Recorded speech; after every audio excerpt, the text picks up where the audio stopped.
Future express में आप सभी का स्वागत है। मैं हूं वीरेंद्र कुमार और निफ्टी बैंक पे वेडनेसडे के दिन एक्सपायरी माइनस वन डे आपकी अप्रोच क्या हो, इस पर करेंगे बातचीत। मैं सोच ये रहा था कि इसे क्या कहूँ, एक्सपायरी माइनस वन डे या फिर एक्सपायरी प्लस वन डे। करिए, एक एक्सपायरी से निकल के आए हम और एक एक्सपायरी की तरफ बढ़ रहे हैं और रेंज बाउंड सेशन। दरअसल मैं डिफाइन करना चाह रहा था कि हम अभी भी काफ़ी हद तक रेंज बाउंड हैं। इस कार्यक्रम में बहरहाल हमारे साथ एक्सिस सिक्योरिटीज से राजेश पालविया होंगे बातचीत करने के लिए। उनसे करेंगे बातचीत इंडिसेस पे, स्टॉक फ्यूचर्स पे, ऑप्शंस पे, उनका व्यू सब पे बात करेंगे। राजेश जी, गुड आफ्टरनून, कार्यक्रम में स्वागत है आपका। आता हूँ मैं आपके पास, बातचीत करेंगे आपसे, लेकिन उससे पहले जरा प्लीज़ इंडेक्स के लेवल लेके आइए। इट्स 24584 और निफ्टी बैंक करीब करीब 55,639। देखिए सुबह क्या बातचीत हुई थी हमारी। एफआईज आपके स्ट्रॉन्ग सेल मोड में हैं, इंडेक्स पे वो शॉर्ट्स पे कैपिटलाइज कर रहे हैं, कैश में वो सेलर हैं, और जहाँ तक निफ्टी का आइसोलेशन में सवाल है वो अब 20 डेमा के नीचे है। 20 डेमा के नीचे और 50 डेमा के ऊपर। मैं एक बात सुबह भी कह रहा था, ये बड़ा ही एक दुविधापूर्ण जोन होता है, डाउटफुल होता है, शॉर्ट करें लॉन्ग करें। बट मोटे तौर पे एक बात बिल्कुल सही होती है, अ ट्रेजेक्ट्री क्लोजर टू 20 डेमा, नॉट एग्जैक्टली 50 डेमा, a trajectory closer to upper average यानी 20 डेमा, उसके नीचे हमेशा सेल एक बहुत अच्छे ट्रेड के तौर पे काम करता है। पर एक पेज और था, since we are heading towards expiry, एक पेज और था जिसको मैंने सुबह मॉर्निंग स्ट्रेटेजी में आशीष के साथ बातचीत करते हुए काफ़ी बार आप एम्फेसाइज किया था।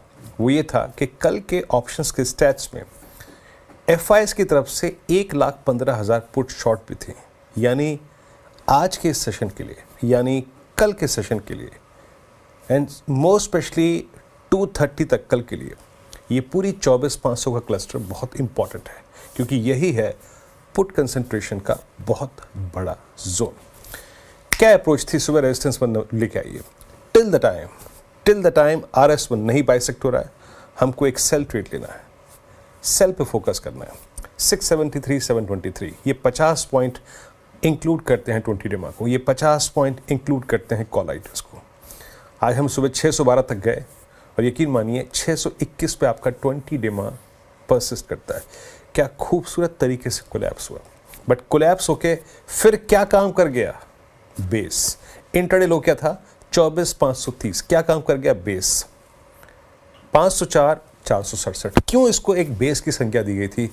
जस्ट क्योंकि ये वीकली कॉन्ट्रैक्ट के मुताबिक सबसे बड़े पुट राइटर्स का जोन, एंड मोस्ट स्पेशली कल के एफआईएस के स्टैट्स में यहाँ पे पुट राइटिंग उनकी तरफ से भी है, तो हमारा नीचे का एक बेस कन्वर्ट हो गई है। तो well with in RS1 and base one Nifty persist करता हुआ। अगर आप इसमें ट्रेड कर सकते हो तो ठीक है, otherwise just focus on stock futures. अब लेके आइए, इस बात की पॉसिबिलिटी है क्या कि हम इस रेंज से बाहर निकल जाए?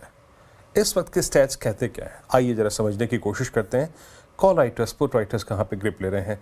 जस्ट एक बात जहन में रखिएगा, दिमाग में रखिएगा कि हमारा 20 डेमा जो परसिस्ट करता है वो है अब 24,626 पे, ठीक है। 600 पे कॉल राइटर्स इतने हो गए हैं कि पूछिए मत। यानी सिंपली मीनिंग ये है कि नाउ 24,800 जो कि कल से पहले कॉल राइटर्स का बड़ा जोन था, वो अब ओवरटेक कर लिया है 24,600 ने। आउटस्टैंडिंग वाई 1.79 CR एंड 20 डेमा अलाइंड एट 24,626। यानी इंट्राडे के लिए अगर हमारे लिए थ्रेशोल्ड पॉइंट है, अगर हमें इस जोन से बाहर निकलना है, तो याद रखिएगा वो है मॉर्निंग हाई और 24,630 लिख के रख लीजिए। अगर 24,630 बाइसेक्ट हुआ तो एक शॉर्ट कवरिंग स्विंग 70 पॉइंट का टुवर्ड्स 24,703 मिल सकता है। वो पूछे क्यों? क्योंकि 700 पे है दूसरा बड़ा call writer with outstanding Y of 1.26 CR and more specially वहां पे आपका 10 डेमा अलाइंड है, यानी 20 डेमा के ऊपर 10 डेमा की पिक्चर और 600 के कॉल राइटर के ऊपर 700 की कॉल राइटर की picture. But in any case याद रखिएगा, अब बेस ऑन दोबारा लेके आइए। सिंस 24,500 और 400 पे करीब करीब 2.25 करोड़ का आउटस्टैंडिंग वाई है, अगर आप किसी भी सर्कमस्टेंसेस में वायलेट करते हैं 467, तो यकीन मानिए Nifty will proceed towards 233, 331 and 389। क्यों? क्योंकि उसके बाद 20 डेमा अपनी सिग्निफिकेंस खो देगा, 24,500 अपनी सिग्निफिकेंस खो देगा, और उसके बाद जो वीकली चार्ट्स पे लेवल आता है वो है 233, that is 10 week exponential moving average. अब लेके आइए आप निफ्टी बैंक, तो आपको अप्रोच मालूम चल गई होगी। अब लेके आइए निफ्टी बैंक। मैं सुबह भी कह रहा था आपसे कि कम वक्त में till the time we have 20 DEMA on the screen मैं शॉर्ट नहीं करूँगा। बेस वन आपको हमेशा एक लॉन्ग ट्रेड की पॉसिबिलिटी देगा। क्या था वो? जरा स्क्रीन पे लिखा है बेस वन निफ्टी बैंक का, इट वॉज 530.4112, वहाँ तक गया, फिर वहाँ से पुल बैक। लो क्या था? 408। क्यों? क्योंकि ये है 10 डे एक्सपोनेंशियल एवरेज, और 20 डे में अलाइन था 151 पे, तो खैर उसकी तो नौबत ही नहीं आई। बट अगेन अगर आप पैमाइश करें डेलो से तो आपको 200-250 पॉइंट मिलेंगे। I know it's difficult, but levels ने काम किया। आइए स्टैट्स को देखते हैं इस वक्त के ऑप्शंस के स्टैट्स क्या कह रहे हैं। याद रखिएगा निफ्टी बैंक जो है वो इस वक्त करीब 55,651 पे ऑलमोस्ट डे हाई की ट्रैजेक्टरी में ट्रेड कर रहा है, और इंट्राडे हाई क्रिएट किया था 720-721 के आसपास। हो क्या रहा है? देखिए 55,000 तो अभी पिक्चर में है नहीं राइट नाउ। हमारा जो सरोकार है वो 2 पुट्स के साथ है, 7 लाख का 55,500, 55,400 का लगभग 2 लाख, यानी 9 लाख का आउटस्टैंडिंग वाई प्लस 10 डेमा अलाइंड इन दिस रेंज। तो हम तब तक बायर हैं जब तक कि 55,200 की रेंज टूट नहीं रही, और ऊपर अभी भी एक ट्रबल्ड जोन है 56,000, यानी अगर आपका ट्रेड ग्रिप में आए कभी भी तो प्लीज़ उसे 55,900, प्लीज़ उसे 55,850, प्लीज़ उसे 56,000 की ट्रेजेक्ट्री के 150 पॉइंट के इर्द गिर्द निपटा दीजिए, क्योंकि अभी भी डोमिनेट करने वाला stock future with in banks अभी आप लोकेट नहीं कर पाएंगे उसे, वो अभी भी विजिबल नहीं है। राजेश पालविया जी नमस्कार, कार्यक्रम में स्वागत है। ये इंडेक्स पर मेरा व्यू था, आपका व्यू क्या कहता है इंडेक्स पे? आप निफ्टी बैंक को कैसे अप्रोच कर रहे हैं? क्लाइंट्स को क्या एडवाइस दी गई है? तो वीरेन जी बिल्कुल क्लियरली डेटा में यही देखने को मिल रहा है कि 24,500 ये एक इम्पॉर्टेंट सपोर्ट देखने को मिलेगा नियर टर्म सेटअप के हिसाब से। अगर पोजिशनल पर्सपेक्टिव है तो हमें लगता है कि 24,250 की तरफ भी एक बड़ा सपोर्ट है, तो वहां तक भी डिप आता है तो पोजिशनल ट्रेडर के लिए तो वो एक अपॉर्चुनिटी होगी वापस से बाय करने की। बट जो एक या दो दिन के ट्रेडिंग पॉइंट ऑफ व्यू से यहाँ पे निफ्टी पे अगर ट्रेड ले रहे हैं तो 24,500 एक इम्पॉर्टेंट एंड क्रूशियल लेवल है। अगर उसके नीचे जाता है तो यस ये फॉल फिर बढ़ सकता है।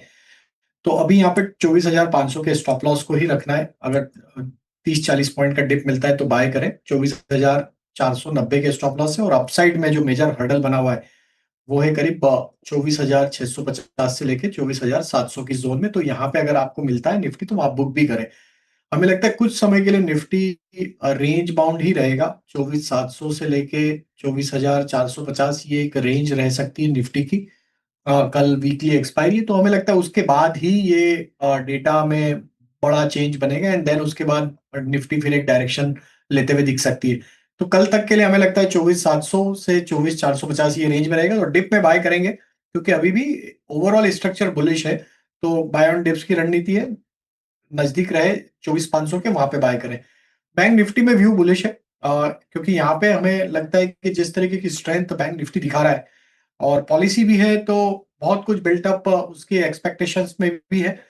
हमें लगता है कि बड़ा जो सपोर्ट बना हुआ है वो 55,000 के आसपास ही है। जब तक ये लेवल इंटेक्ट है बैंक निफ्टी में छोटी मोटी गिरावट में ऐड किया जा सकता है। 55,000 टूटता है तो फिर एक लिक्विडेशन यहाँ पे आते हुए दिखेगा, और फिर बैंक निफ्टी में एक सब्सटेंशियल करेक्शन बनेगा। बट हमें अभी लगता है कि जिस तरीके के डेटा बने हुए यहाँ पे 55,000 के जितना नजदीक मिलता है बैंक निफ्टी बाय करे।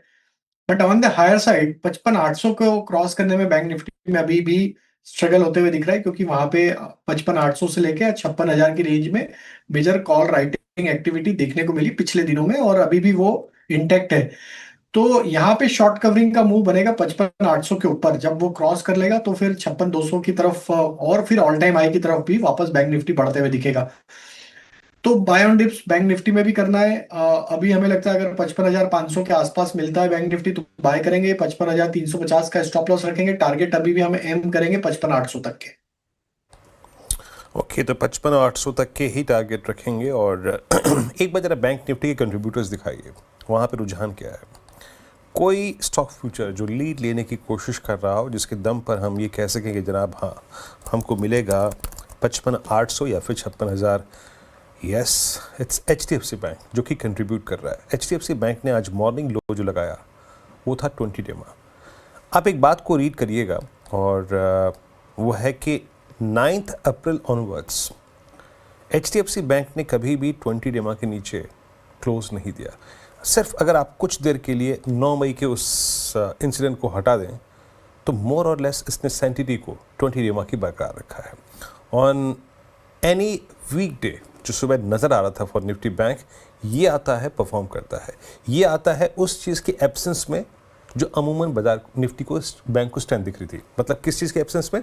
जैसे PSU बैंक्स वो स्ट्रेंथ प्रोवाइड कर रहे थे, लेकिन जब वो 2 दिन से नदारद हैं तो HDFC बैंक अब एक्शन में आ गया। बट थोड़ा सा डिफ़िकल्ट जोन है, दैट्स आई थिंक 1945 एंड 50, ये डिफ़िकल्ट जोन है इसके लिए। खैर, यहाँ पे इंडस्ट्रीज की बात हो गई, अब बाहर निकलते हैं। देखिए आज स्टॉक फ्यूचर्स में रेलवे का और डिफेंस का एक बहुत स्ट्रॉन्ग पार्टिसिपेशन है। लुक एट RVNL 6.5% ऊपर, क्या गजब का मूव है यहाँ पर। अच्छा, मैं आता हूँ अब राजेश जी के ट्रेड्स पे। राजेश जी बताइए क्या पिक कर रहे हैं आपके 3 स्टॉक फ्यूचर्स इस वक्त के? तो बिल्कुल वीरेन जी, पहला सेक्टर या स्टॉक तो आपने ऑलरेडी टच कर दिया, वो RVNL ही है और RVNL पे बाय करने की सलाह है। जिस तरीके से आज रेलवे में वापस से बाइंग इंटरेस्ट बना है तो हमें लगता है RVNL, टीटागढ़, ये स्टॉक्स को देखा जा सकता है। और यहाँ पे RVNL पे हम एक्सपेक्ट करें कि ये जिस तरीके का फॉर्मेशन है और आज बाइंग इंटरेस्ट बना है पूरे रेलवे थीम में, तो ये 445 450 की तरफ बढ़ते हुए दिख सकते हैं। तो RVNL बाय करने की सलाह है with stop loss of 422। Target होंगे 445 450 की तरफ। दूसरा स्टॉक जो पसंद आ रहा है वो है केमिकल बास्केट से, और उसमें हमें लगता है PI इंडस्ट्री, काफी स्ट्रॉन्ग बाइंग एक्शन देखने को मिला है PI इंडस्ट्री में। बाकी भी देखें तो इस सेक्टर के स्टॉक्स में एक अच्छा बाइंग इंटरेस्ट बना है, तो हमें लगता है केमिकल एज ए बास्केट ही यहाँ पे पसंद आ रहा है। बट यहाँ पे जिसमें आउट परफॉर्मेंस है PI इंडस्ट्री है, और जिस तरीके के ब्रेकआउट बने ये स्टॉक में हमें लग रहा है 4200 तक की अपसाइड कंटिन्यू होते हुए दिख सकती है अब। तो PI इंडस्ट्री बाय करेंगे, स्टॉप लॉस रखेंगे करीब 3965 के आसपास। तीसरा स्टॉक जो बाय करना है वो है इटरनल जोमेटो। ये स्टॉक अपने एक मल्टीपल सप्लाई जोन को अब निगोशिएट करते हुए दिख रहा है, और जिस तरीके से स्टॉक में हमने देखा कि एक डिप लेने के बाद 220, जो कि हमने पहले भी आपके साथ काफी बार डिस्कस भी किया है पिछले शोज में, कि 220 एक अच्छा सपोर्ट था और वहीं से स्टॉक ने फिर एक अच्छा बाइंग इंटरेस्ट बनाया है। हमें लगता है जिस तरीके के सेटअप बने इटरनल के, ये स्टॉक में वापस तेजी बढ़ते हुए दिखेगी टुवर्ड्स 255 260 की तरफ। तो यहाँ पे इटरनल पे बाय करने की सलाह है। डाउन साइड में स्टॉप लॉस रखेंगे करीब 238। ओके, इटरनल कल के कोलैप्स के बाद इटरनल ने आज एक स्ट्रॉन्ग रिवर्सल लिया है और इटरनल अब इस वक्त हाई पर आके ट्रेड कर रहा है। Yes, 243.45 Nifty attempt. देखिए बैंक निफ्टी, जैसे कि मैं कह रहा हूँ कि ऑलवेज डिप टुवर्ड्स 10 डेमा आपको रिवॉर्ड करेगा, वो रिवॉर्ड कर रहा है। निफ्टी पर 24,630 का थोड़ा सा ख्याल रखिएगा, और बाकी जो 3 ट्रेड्स हैं राजेश जी के वो आपके स्क्रीन पे एक एक करके। पहला है RVNL 6.74% ऊपर है, बट परसेंटेज पे फोकस मत कीजिएगा, प्लेसमेंट पे फोकस कीजिएगा। It's a typical bullish flag जो कि अंडर द पिक्चर है, और 450 अगर आप देखें लक्ष्य यहाँ पर। और अगला ट्रेड आएगा आपकी स्क्रीन पे RVNL के बाद। यहाँ पे OI एडिशंस बहुत अच्छे हैं आज। इटरनल 260 का अगर आप देखें लक्ष्य, और 2 ही ट्रेड लिए ना राजेश जी ने भी। और PI इंडस्ट्रीज, अच्छा हाँ, आज केमिकल बास्केट में भी मूव अच्छा है। PI इंडस्ट्रीज, राजेश जी सारे टॉप गियर उठा लिया आपने आज, है? मशक्कत नहीं करनी, जस्ट सिंपली बाय स्ट्रेंथ, है ना? यही मैसेज है ना आपका, है? सो बिल्कुल देखिए, मार्केट का अंडरटोन तो बुलिश है, निफ्टी साइडवेज है, तो हमें वहीं पे दाव लगाना होगा जहां पे एक बाइंग का रुझान बना हुआ और एक कॉन्सेंट्रेटेड बाइंग जिस सेगमेंट में चल रही है। तो 3 सेक्टर जो आज पसंद आ रहे हैं इंट्राडे पॉइंट ऑफ व्यू से, केमिकल, रेलवे और क्विक कॉमर्स, तो ये सेगमेंट में हमें लगता है कि यहाँ पे ये स्टॉक अच्छे परफॉर्म करते हुए दिखेंगे। चलिए, तो रही बात डिफेंस की, रही बात रेलवेज़ की, रही बात PSUs की, और डिफेंस जनाब इसके जलवे हैं। कुछ ऐसा ही जलवा एक स्टॉक का, उसने अच्छों को पिछाड़ दिया। कौन सा है वो स्टॉक? क्या रही उसके बीते साल भर की खूबियाँ? कहाँ पे कर रहा है ट्रेड?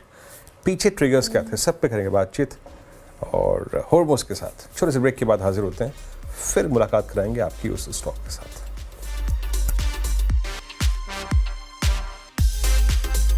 चलिए, आपकी जो मुलाकात है ना हॉर्मोस से पहले कराते हैं, और कारण क्या है वो भी बताते हैं आपको। मज़गांव डॉक एक तो डिफेंस, और उसमें भी अगर आप देखें इस सेक्टर ने, इस स्पेस ने जो मूव दिया उसमें मसगांव डॉक का कुछ अलग ही प्राइस बिहेवियर था। लेकिन मानिए in terms of market cap इसने निफ्टी में शुमार कई कंपनियों को, लगभग 8 कंपनियों को पीछे छोड़ दिया। कारण क्या है, की ड्राइवर्स क्या है, कैसी प्लेसमेंट है इसकी इस पूरे डिफेंस स्पेस में? जानते हैं हॉर्मोज गजब का दौर रहा ये बीता 1 महीना ऑपरेशन सिंदूर के बाद, जब भारतीय डिफेंस कंपनी और उनके इक्विपमेंट्स का लोहा मनवाया गया एग्जैक्टली बैटलफील्ड में। मसगांव डॉक कहाँ खड़ा है आज की तारीख में ये स्टॉक इस वक्त? इस सारी बात का लोहा तो बाजार ने भी माना है, और सारे शिप बिल्डिंग स्टॉक्स पे अगर आप नज़र डालें तो सभी ने गजब की तेज़ी दिखाई है पिछले 1-1.5 महीने के अंतर में, और मसगांव डॉक भी उनमें से एक है। आज का जो डेज हाई था उसमें मार्केट कैप जो मसगांव डॉक की थी वो 8 निफ्टी कंपनी से ज़्यादा थी, और जो डेज हाई पे उसकी मार्केट कैप थी वो लगभग 1,43,000 करोड़ यानी कि 1.43 लाख करोड़ की थी। और ये जो मार्केट कैप थी वो निफ्टी की 8 कंपनीज से ज़्यादा थी। और वो कौन सी 8 कंपनीज थी? Hindalco, Shriram finance, hero MotoCorp, Cipla, doctor Reddy's, IndusInd bank, Tata consumers और अपोलो हॉस्पिटल्स। और ये बावजूद इसके कि स्टॉक जो है अपनी रिकॉर्ड ऊंचाई से 10% नीचे है, और ये गिरावट भी अभी हाल फिलहाल में आई है क्योंकि उसके जो नतीजे थे वो अनुमान से कमज़ोर थे। और जब शिखर पर अपने स्टॉक जब मसगांव डॉक था तब उसकी मार्केट कैप इन 8 कंपनीज के अलावा आइशर मोटर्स से भी ज़्यादा थी। तो 9 कंपनी के निफ्टी कंपनीज के मुकाबले मसगांव डॉक की मार्केट कैप जो थी वो ज़्यादा थी। अब ऐसा इस 10% के करेक्शन के बावजूद इस साल मसगांव डॉक में लगभग 60% की तेजी हमें देखने मिली है। तो एक काफ़ी बड़ा आउट परफॉर्मर रहा है मिड कैप्स के जरिए, और अगर एफएनओ में भी अब ये स्टॉक जो है वो शामिल हुआ है। अब अगर हम देखें कि मसगांव डॉक में असल में आखिर में हुआ क्या है, तो आगे चलकर FY26 में मैनेजमेंट जो है कह रहा है कि आय में 8 से 10% की बढ़ोतरी होगी, ना सिर्फ FY26 में बल्कि आने वाले 2 से 3 साल में। और अगले साल तक ऑर्डर बुक जो है 1 लाख करोड़ के पार जाने की संभावना है, बशर्ते कि 2 बड़े कॉन्ट्रैक्ट्स P75 और P75I सबमरीन्स के जो ऑर्डर्स है, अगर ये ऑर्डर्स इस साल जो है उस पर हस्ताक्षर होते हैं, ये ऑर्डर्स मसगांव डॉक को मिलते हैं, तो उसकी ऑर्डर बुक जो है 1 लाख करोड़ के पार जा सकती है। और जो सबमरीन्स के ऑर्डर की वैल्यू है लगभग 30 से 40 हज़ार करोड़ के बीच में है, और ये मैनेजमेंट का कहना है कि अगले महीने तक इन ऑर्डर्स के आने की संभावना है। एंटीक ने हाल फिलहाल में ही मसगांव डॉक पर एक नोट लिखी थी जिसपे उसने अपनी खरीदारी की राय को बरकरार रखा है, और 3,433 से अपने लक्ष्य को बढ़ाकर 3,858 किया है। साथ ही साथ उन्होंने ये भी कहा है कि ये जो चुनौतियां हैं नियर टर्म में, उसके बावजूद मीडियम टर्म ग्रोथ जो है वो स्ट्रांग है, और जो क्षमता विस्तार कंपनी करने जा रही है उससे भी और सहारा कंपनी को मिल सकता है। तो एक बड़ा मूव मसगांव डॉक में देखने मिला है, काफ़ी निफ्टी कंपनीज को पीछे छोड़ता हुआ। जी हाँ, बिल्कुल खूबसूरती से आपने इसकी पैमाइश करी, इसकी स्ट्रेंथ की, इसके ट्रिगर्स की, और इसने क्या माइलस्टोन अचीव किए उसकी भी। हर बहुत शुक्रिया आपका। एक ब्रेक लेते हैं और ब्रेक के बाद आएंगे जब लौट के थोड़ा सा मसगांव के स्ट्रक्चर पे बात करेंगे, चार्ट से बातचीत करेंगे, और आज का ऑप्शन ट्रेड हाजिर होते हैं। अभी फैक्टर ऑप्शन ट्रेड से पहले थोड़ा सा यहाँ पे डिस्कस करना चाहूँगा, और वो फॉरेक्स मार्केट, डेट मार्केट हमेशा एक लीडिंग इंडिकेटर होते हैं। फॉरेक्स मार्केट में रुपया जो आज सुबह सुबह करीब 15 पैसे कमज़ोर हुआ था, इट्स ऑलमोस्ट अब करीब 37 पैसे कमज़ोर है, और हिटिंग 86। ये एक अच्छा संकेत इंडियन मार्केट्स के लिए कतई भी नहीं है। सो प्लीज़ 24,630 वो एक बड़ा सप्लाई जोन है, और वो कोई भी अपसेट लेके आ सकता है। राजेश जी के पास चलते हैं। अब राजेश जी, आज का ऑप्शन ट्रेड क्या पिक कर रहे हैं आप? वीरेंद्र जी, यहाँ पे पॉलिसी बाजार पे फोकस है। ये स्टॉक को अगर हम देखें तो एक मल्टीपल सप्लाई जोन का यहाँ पे ब्रेकआउट आते हुए दिख रहा है डेली चार्ट पे। आज डेरिवेटिव डेटा में भी देखें तो करीब 4.5% के आसपास का ओपन इंटरेस्ट देखने को मिला है। 1800 स्लाइड इन द मनी का कॉल ऑप्शन बाय करने की सलाह है। 78 रुपीज के आसपास ट्रेड कर 1800 की स्ट्राइक का कॉल ऑप्शन बाय करें, और इस ऑप्शन के टारगेट हमें लगता है 105 110 की तरफ आते हुए दिख सकते हैं। डाउन साइड में स्टॉप लॉस रखना होगा करीब 65 रुपीज के आसपास। तो 1800 की स्ट्राइक का कॉल ऑप्शन पॉलिसी बाजार का बाय करने की सलाह है। ओके, शुक्रिया राजेश जी, आप इस कार्यक्रम में शामिल हुए। और पॉलिसी बाजार एक बहुत ही क्लीन चार्ट, बहुत ही शानदार breakout, almost mid of Jain के बाद अब तक के सबसे हाईएस्ट से ट्रेड करता हुआ 1800 की कॉल पकड़ी है। 78 पे 105 110 का लक्ष्य। यहाँ पर एक ब्रेक, और आपसे अगली मुलाकात होगी आज कमाई का अड्डा में 2 बजे। तब तक के लिए नमस्कार।